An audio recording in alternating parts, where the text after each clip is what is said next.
Muy bien, espero que todos estén bien del otro lado. Aquí voy a grabar otra vez. Les cuento que esta es la segunda vez que voy a grabar, porque fastidioso aquí que no se escucha esta cuestión, señores.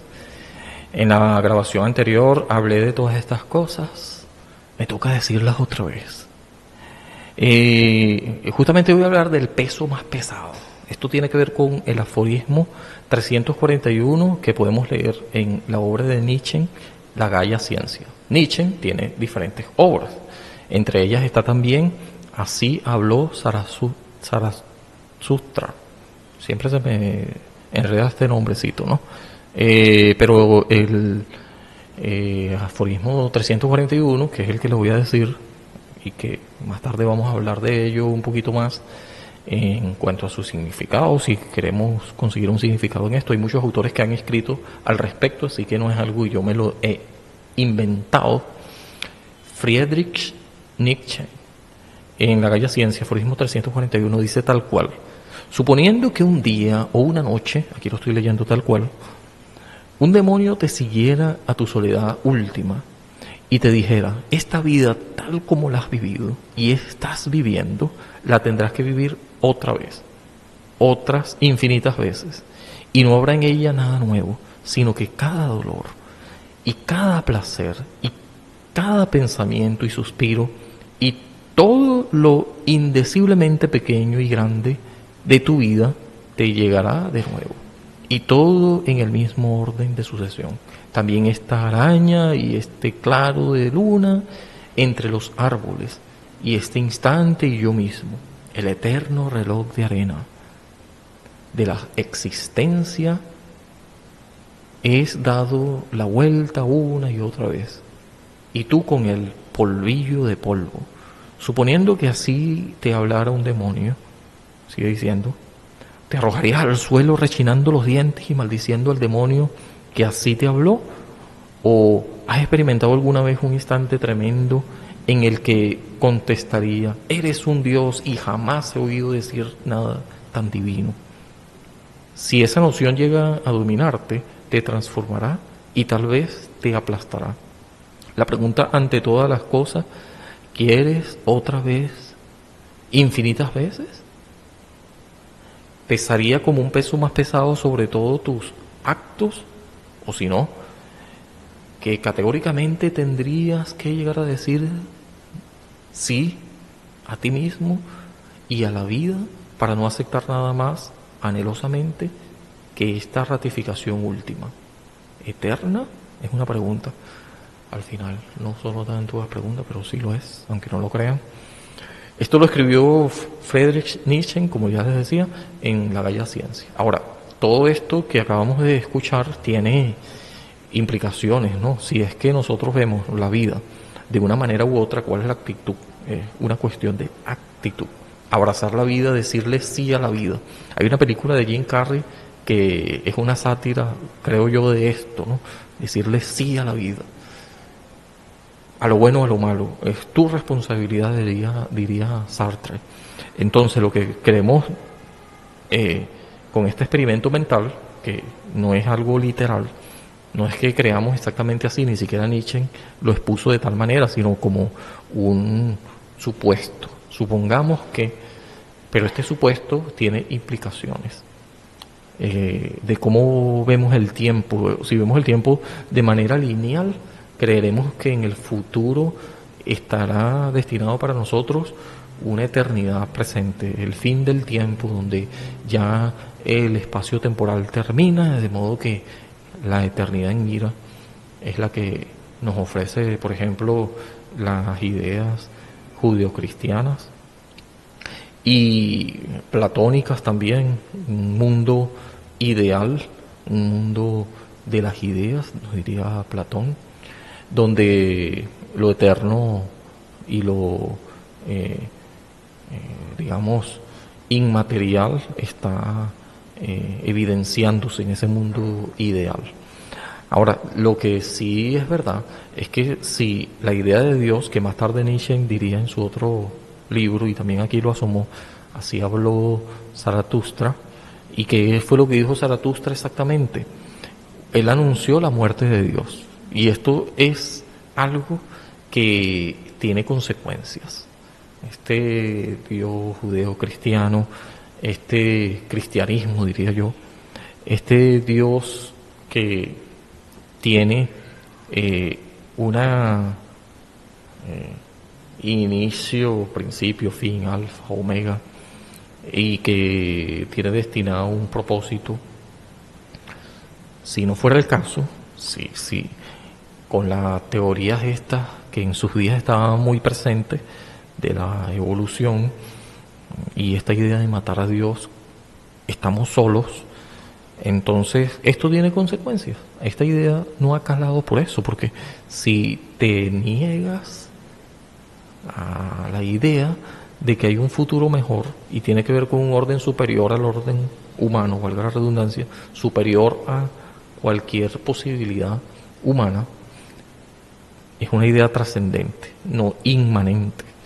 De modo que se parece mucho más a esto de la metafísica, ¿sí?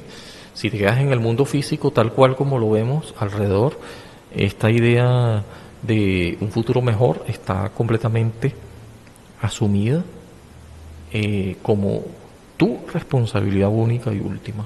Entonces, se parece más al pensamiento este luterano, ¿sí? De la idea de redención, y el calvinismo, que es otra idea también que viene del protestantismo, nos diría más bien que la posibilidad de vivir o no eternamente está dependiendo no de nosotros, sino de esta idea superior a que podemos denominar Dios. Yo diría Dios con D pequeña, no con D mayúscula. Pero estoy exponiendo tal cual las cosas como se presentan. Yo no estoy diciendo que yo abrazo estas ideas, cuidado. Simplemente estamos diciendo las cosas tal cual como están expresadas aquí, en estos pensamientos. Lo cierto es que Nietzsche echa por tierra todo esto, ya que si no es lineal y no hay un fin al que podemos acceder, sino que todo es cíclico, entonces esto se parece más a la idea de el mito de Sísifo, quien nos diría también Albert Camus, que haciendo alusión a esta que es una metáfora, no es un metarrelato, es un mito tal cual de la Grecia antigua. Sísifo fue maldecido por los dioses porque él cometió la desmesura. Esto tiene que ver con ibris. ¿Ibris qué significa? Ibris es justamente un concepto griego que se refiere a la desmesura, la soberbia, la transgresión de los límites impuestos por los dioses. El mito de Sísifo justamente tiene que ver con esta osadía de Sísifo, un rey, una persona que cometió el error, el gran error de transgredir sus límites y de engañar a Hades, un dios griego. Esto tiene fines pedagógicos más que creer que esto tal cual ocurrió así, esta mitología y todas estas cuestiones de los dioses griegos que al menos yo no estoy casado con esa idea, ¿no? Lo cierto es que vamos a decir, la maldición, el castigo, la condena de Sísifo, dado por Hades, por la desmesura, por el ibris que cometió Sísifo, fue condenado a empujar una pesada roca montaña arriba hasta la cima para que luego vuelva a caer rodando hasta el valle. Y esto se iba a hacer de manera periódica, de manera continua, todo un bucle. Entonces la vida es un bucle, por lo menos la vida para Sísifo era así, una condena de los dioses.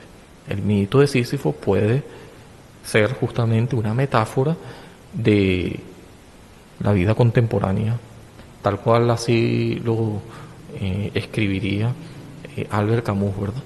Es justamente cómo nos abruma el sinsentido soportar las duras pruebas de la vida, el sinsentido de la vida. Hay cosas que nos alegran un poco y después son simple vanidad. Arthur Schopenhauer nos hablaría de eso, ¿no? De que si vives siempre en una eterna búsqueda de satisfacer tus deseos, al encontrar ese deseo, satisfacerlo de manera plena, es una búsqueda y después la encuentras, satisfaces tal deseo y después viene el tedio. Entonces vas a buscar otro y otro y otro y otro y otro deseo para siempre terminar en tedio. Resulta una condena, por eso es que así viéndolo desde este punto de vista, entendemos por qué se dice que Schopenhauer es un filósofo no positivo, sino vive las cosas de manera negativa o pesimista, como suele decírsele. Contrario a Leibniz, me estoy acordando de Leibniz porque él veía las cosas de una manera positiva, entendiendo de que este es el mejor de los mundos posibles, de modo que todo lo que está bueno o malo sucede porque está así configurado y es la mejor manera de mundo que podemos tener, ya que Dios es una persona que no puede hacer cosas malas, si atendemos a esto de la INE, entonces no podemos concebir estas cosas malas sino dentro de un propósito más grande. Solo que por nuestro limitado modo de ver las cosas no vemos el cuadro completo. Entonces estos límites son los que nos hacen ver cosas que no hay y nos hacen no ver cosas que hay más allá, de modo que hay una trascendencia. Y esto es justamente este más allá, es la superación de esta vida para encontrar una vida mejor, como una hormiguita que no ve que su manera de andar no está necesariamente en lo plano, sino que porque es una manera muy minimalista, está siempre caminando y por su escala, en función del tamaño tan grande de la superficie en el que está andando la hormiga, no puede percibir siquiera la idea de que es un círculo, es una curva la que va recorriendo en la medida que avanza. Para la hormiga siempre va a ser plano. Esta idea se parece mucho a la concepción de los terraplanistas. Nosotros caminamos normalmente, intuitivamente, percibimos que el mundo es plano por eso, porque no vemos que haya una curva. Esta curva, que es una cuestión perpetua, nos indicaría de que es plano, lineal, y es una manera euclidiana de ver las cosas, es una geometría euclidiana. Lo cierto es que la geometría no es tan euclidiana siempre. Hay curvas, hay sí, otras formas geométricas, incluidas estas cíclicas, que parecen eternas, infinitas, pero la verdad es que están dentro de unos límites, solamente que se siguen de manera circular, perpetuamente recorriendo, ¿no? Entonces, si ves el tiempo de manera perpetua, lineal, infinita, estaríamos entrando, y por eso es que va a depender de la concepción del cómo vemos el tiempo. Si es de esta manera, estaríamos entrando a una cosmovisión muy concibiendo pasado, presente, futuro. Yo estoy en el presente mientras avanzo al futuro, y es una manera de ver el tiempo que quedó completamente desfasada. Intuitivamente es así como la vemos, pero resulta un engaño, resulta una ilusión. No es así como el tiempo en la física, ni siquiera se puede decir que es la mejor manera de concebir el tiempo. Es verdad que nos diría eso Newton, y nos diría eso también la física, geometría euclidiana, quiero decir, y la física de Newton. Eso así es como se puede representar de manera intuitiva y nos sirve para vivir.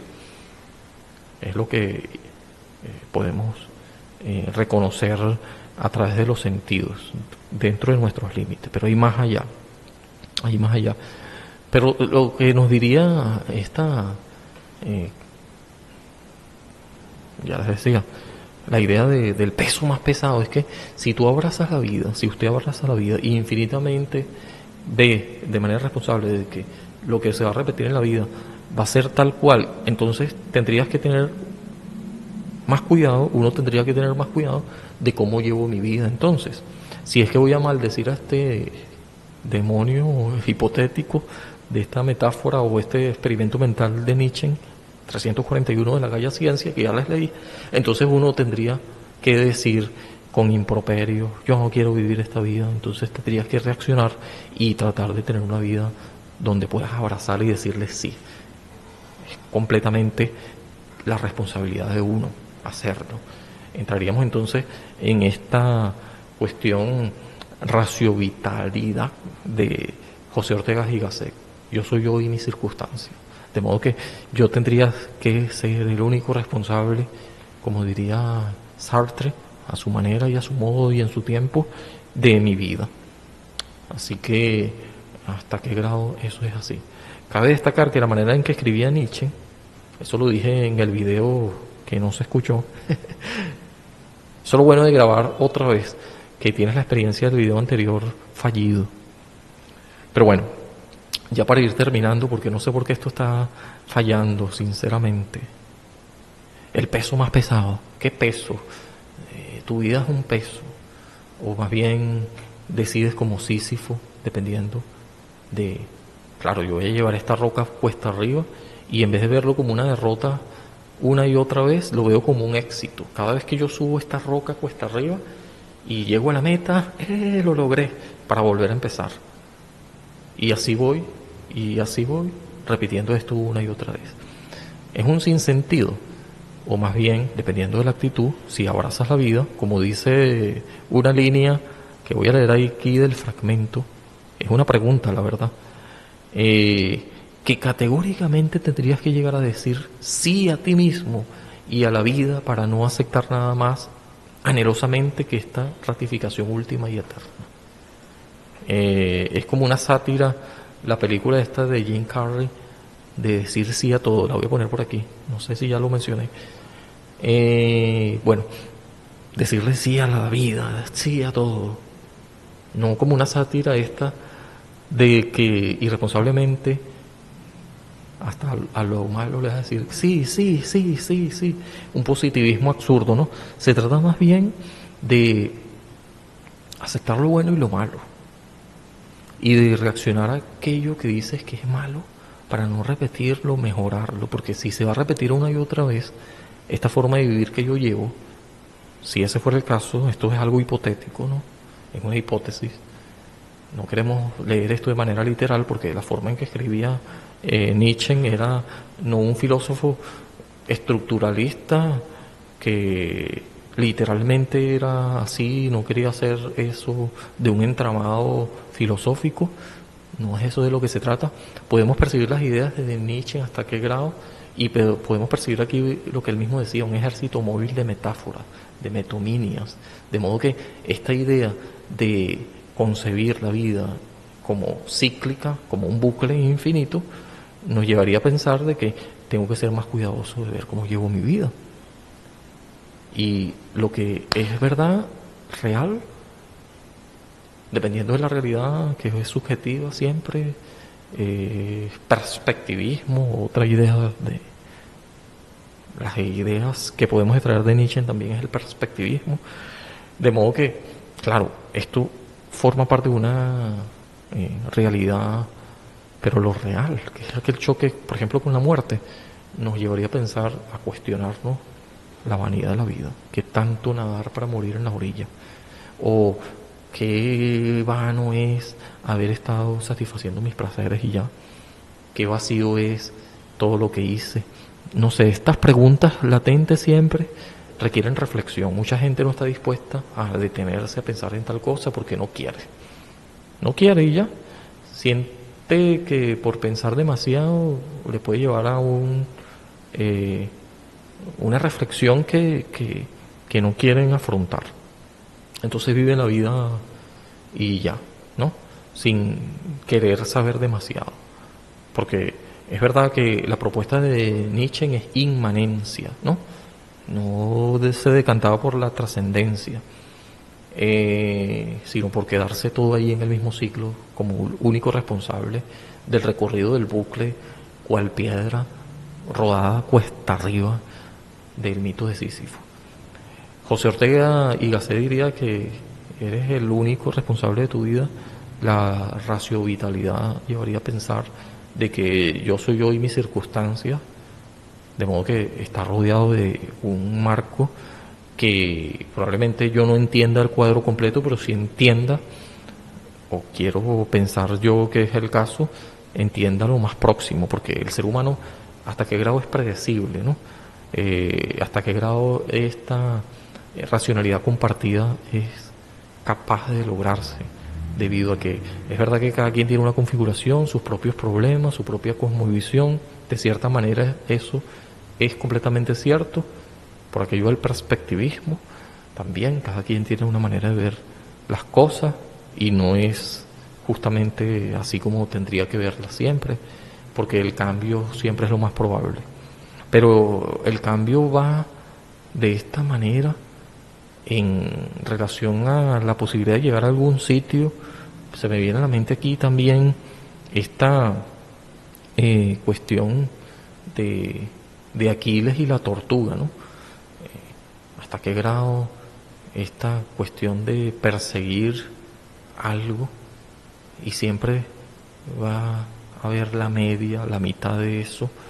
Entonces es una cuestión complicada de entender. Las grandes respuestas, las grandes preguntas de la vida.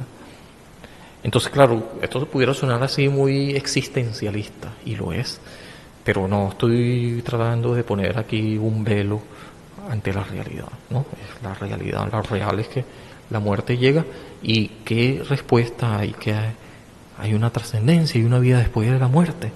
Muchos han tenido diferentes maneras de responder esto, que trasciendes en un animalito, que hay una vida posible al final dada por mi comportamiento.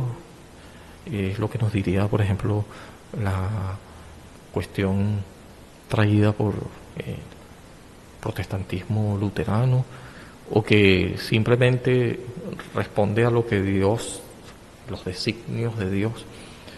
Se parece mucho al protestantismo calvinista, y entonces no depende de mí otra cosa, sino ya todo está fríamente calculado. ¿Quién es el que se va a salvar y quién no? Entonces son concepciones distintas que algunos prefieren creer. Estas creencias no siempre son sino un pañito de agua fría, un consuelo que suena a falsedad, un falso consuelo. Sirve, pero es como una especie de ataraxia, de tachipirín, de anestesia, ¿sí? Eso justamente tiene que ver con la palabra ataraxia. Yo, en griego, ¿no? En griego. Entonces yo lo que hago es una especie de suavizar la píldora, ¿no? Endulcorarla o dorar la píldora. Lo que estoy haciendo es anestesia. Estoy no superando el dolor, sino posponiéndolo permanentemente. Y el dolor, nos diría Schopenhauer, es lo único en lo que podemos estar, y justamente esta sensación de dolor tiene que ver con lo sensitivo, y esto tiene que ver con el racionalismo, no tanto, sino con las emociones, lo sensorial. Por eso es que diría Derrida, cómo siente mi gato es más posible de hallar empatía a cómo siente que a cómo piensa mi gato. Es un ser vivo, y en eso somos similares hombres, mujeres, seres humanos en general, con los animales. Tenemos un destino, bueno, en eso sí hay una semejanza, no en la inteligencia, no en la reflexión que hacemos ante las cosas, en eso no, pero sí en el dolor y el sufrimiento y en la perspectiva de la muerte. En eso somos iguales. Esa es una real situación que trasciende a la realidad de cada uno. En eso sí coincidimos, en el dolor, el sufrimiento, la muerte, todo lo que comporta eso, que son las preguntas más difíciles que algunos han hallado respuesta. Yo diría, como les decía, ¿no? Como una especie de tachipirín, una especie de anestesia, de algo que calma el dolor, no digamos que es una superación. Y Nietzsche hablaba del superhombre. Es la idea esta que anunciaba Zaratustra cuando bajó al mercado y anunció la idea, esta sentencia de la muerte de Dios, y también que debe ser superado el hombre, porque estamos solos. Entonces, si estamos solos, esta idea de trascendencia que tenía que ver con Dios, ya que su inexistencia está comprobada. ¿Hasta qué grado puedes comprobar eso? Esa es otra gran pregunta. Pero atendiendo a lo que dice Zaratustra, entonces tendríamos que estamos solos. Hay una película por ahí, por cierto, que habla de eso. Alguien que se aseguró yendo por los planetas del mundo, trascendiendo al planeta Tierra, a otros mundos, quiero decir, y encontró que estamos solos. Entonces, al bajar a la Tierra, dijo, mira, ya hay que vivir la vida porque estamos solos. No hay Dios, no hay nadie ahí arriba. Esta película creo que es de Bram Pix. La voy a poner por aquí si la consigo. Entonces, el peso más pesado es si estás solo, eres el único responsable. Esta idea de trascendencia, de inmanencia, siempre no hay más nada que buscar. Yo soy el único dueño de mi destino. Lleva a una responsabilidad que resulta ser un peso pesado. ¿Hasta qué grado podemos soportar? Por ejemplo, la idea de perder la vida o de estar al borde y de tener una vida desdichada. Algunos han resuelto, nos dice eso, que también es penoso y es completamente no optimista, la idea esta de suicidarse. El suicidio nos hablaba en su libro, lo pueden leer por ahí, lo voy a poner por aquí por si acaso lo buscan. Le tengo que dedicar a esto algo más. Albert Camus, el mito de Sísifo. Entonces la idea de el suicidio es cobarde porque estás huyéndole a la vida. Pero la eutanasia, que es un tema bastante interesante, polémico, ético, ¿qué tal si la vida te aplasta a tal grado que prefieres, porque te ves conscientemente, estás de que tu cuerpo está deshecho, catastróficamente has pasado por esto y entonces quieres eliminar ya esta vida desdichada que tendrías ante ti? La eutanasia, ese es un tema polémico, complicado. Y el suicidio, que es otro tema, quién sabe cómo se siente una persona así, hasta qué grado nosotros podemos identificarnos con eso, hasta qué grado los problemas de otro, cómo los sobrelleva, cómo los ve. Yo puedo decir que son problemas iguales, pero la manera de enfrentarse a ellos es distintísima, dependiendo de quién y cómo aborde este problema. Lo que para uno es un problema, para otro no. Otros lo afrontan con una actitud. Estos días había un documental, por cierto, de el doble de Harry Potter que, bueno, se tuvo un accidente terrible. Lo voy a poner por aquí. Y la manera como él lo enfrenta en ese documental, él nos lleva a pensar, y claro que su manera de sentirse y cómo él pasó todas estas diferentes operaciones y quedó completamente inmóvil y su pronóstico no era bueno, en el futuro iba a fallar más su cuerpo. Y bueno, como hace frente a tal cosa. También vi una película española que hablaba de la eutanasia. En fin, esto de ver películas nos enseña, de alguna manera, nos hace ver y ser más empático. Yo hablé de esto en alguna manera, de alguna forma, en alguna ocasión, con sociólogo, psicólogo de España. Lo hablé una vez en la radio, ahora que me estoy acordando, en la radio La Cariñosa. Y él decía de que las películas justamente invitan a la empatía. Cuando alguien ve película puede ver, identificarse con la historia de otra persona que tú, sin haberla vivido, te la están contando y tú justamente te identificas con esa historia, y por eso es que se mueven sentimientos alrededor de eso, y eso que es una película, ¿no? Pero es una historia bien contada que te pone ante esa situación y que de verdad mueve el sentimientos, que es obvio de que la empatía se está dando, y que en la vida real puedes retrotraer esta película para no ser tan indiferente con este tipo de dolor, estas circunstancias de otra persona. En fin, esto te ayuda a ayudar a otro que está rodando esa roca cuesta arriba, y con buena actitud soportar lo insoportable, el peso más pesado. No estoy hablando de Mike Tyson, como pueden ver, el peso más pesado trata de las circunstancias, los sinsabores, las cosas que ocurren en la vida, en este mundo que es el mejor de los mundos posibles según Leibniz, o será que puede mejorar, hasta qué grado y cómo fue que venimos a caer en esta situación. O tranquilo, esto es lo que hay, siempre ha sucedido de tal manera, esto no va a cambiar en el futuro, enfréntalo como un superhombre. Hasta aquí lo voy a dejar, porque si falla otra vez va a estar complicado que lo vuelva a hacer. Chao, chao, nos vemos otro día.